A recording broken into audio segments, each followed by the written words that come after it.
All right, so I want to focus on attention, and I want you to get how attention is one of the commodities, the biggest commodities today.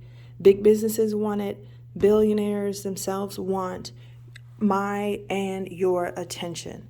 But by attention, I want you to see it in relation to worship.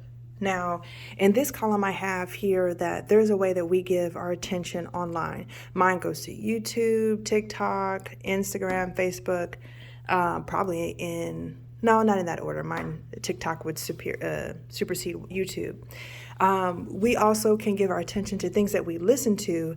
And for me, it's listening to secular podcasts, just listening to two people talk, laugh, and talk about black folk stuff, or talk about how to be a ghostwriter, or talk about patents, or talk about any specific topic that I'm interested in. I love listening to what other people are experiencing and what they failed at and what they succeeded at and the process and the steps that they took.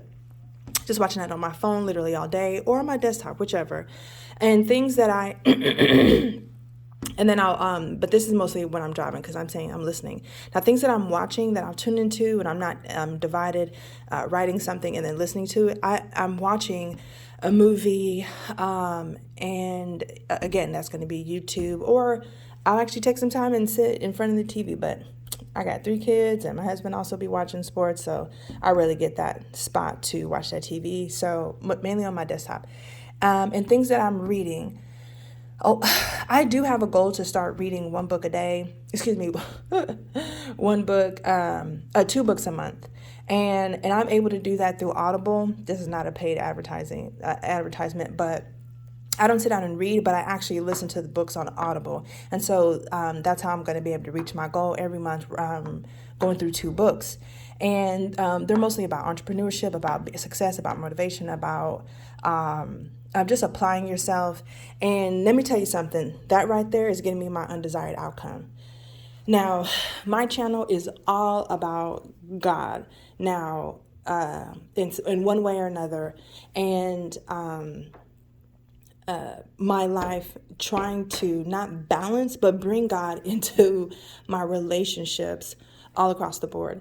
Now, in this column, I have attention and how I give worship or my / attention to the same things, reading, listening, things that are online. But in this column, I have a desired outcome. This channel is all about putting God in my life, but I'm still getting undesired outcome. So in the past, more recently, I've been getting a desired outcome, and I'm not shocked because I have been intentional about getting my desired outcome. And my desired outcome is to not have just not to have less altercations, and also to be able to what I've realized is something that is drawing the circle around myself, having less of a emotional impact from the altercations. That is my desired outcome. So in the next video, I'll talk about altercations, how they have, because I've focused my attention more on me and what I can control, I am still experiencing altercations, but they've dialed down some, which was not shocking. Very grateful for that, but there was absolutely no emotional impact that had me floored. It had me suffering emotionally afterward, which I do desire, honey. So in this column, I have that. What I've noticed is that I have been reading, but I've switched my reading to applying more time in my Bible. Okay, I have to take away time to read actual scripture from beginning to end and see the graduation in the person, like what happened in the beginning, how God came to that person, how that person sought out Yahweh, and then in the middle, what was that person's assignment from God, and then in the end, what happened. Sometimes that's surpasses just one book, one chapter, and I learned from that. Listening. A lot of that I'm listening to now has turned away from. I've noticed that secular is much more funnier to me, but I'm getting to the point to where it's not working. It's not worth it to spend 1 hour listening to secular podcasts. I have to listen to Bible-based sermons. And turns out there are funny pastors and preachers that I can listen to that are Bible-based, that can provide me a sense of relief, like through comedy or whatever, but it's in their sermon. And I love that. And I never thought that I could merge the two, but I can.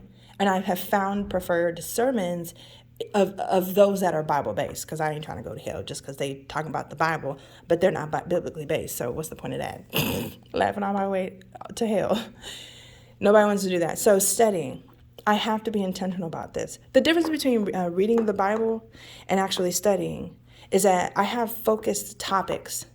I'm not just reading one chapter or one book of the Bible. I am studying specifically about faith, studying specifically about stealing, studying specifically about predestination. What does it mean to be regenerate? What does it mean to have unbelief? What does it mean to trust God? I take one word, I study it all throughout the entire Bible, and there's specific scriptures pertaining to that particular topic. And I'm only studying things that are repetitive in my situation. So I'll deal with unforgiveness, and I'm struggling with an undetected anger. So I'll study those specific topics, and then I'll memorize scripture, okay? And I'll use them so I'll start off by memorizing scripture, but then I'll graduate to actually applying it when I'm in that conversation, when I'm in a situation. Conversation, situation, whichever, and then when I begin to apply it, it's in me. That topic and that relative scripture is in me, and then I can graduate to actually sharing it with someone. At that particular time, I'm going to be able to share about that specific topic. Not a lot about the Bible, but that areas in where I used to fail, and now I'm aware of it, and I may not fail, but I'll be able to detect how to go about it in a different way, see the whole situation in a different way, see it from a biblical standpoint. And so, and remember, not everyone's going to come to Christ by you telling them about Jesus Christ. Some people will come because of how you behave, or how you don't behave, how you don't respond. Okay. Now, applying the scripture can be synonymous with you adding memorized scripture in a conversation, reciting scripture to someone that is talking about a specific topic. Okay, that's what that's going to look like. But verbally. Now, physically, like in your behaviors, when you apply scripture, this is a direct reflection of you trusting in God. Now, if you know that in a marriage that God hates divorce, then you're going to apply the scripture by making sure that you don't consider what God has already taken out of that topic. You're not going to consider what God has omitted. It can't be included as a response from you. That's how you apply the scripture, okay? And that's how I'm getting to my desired outcome.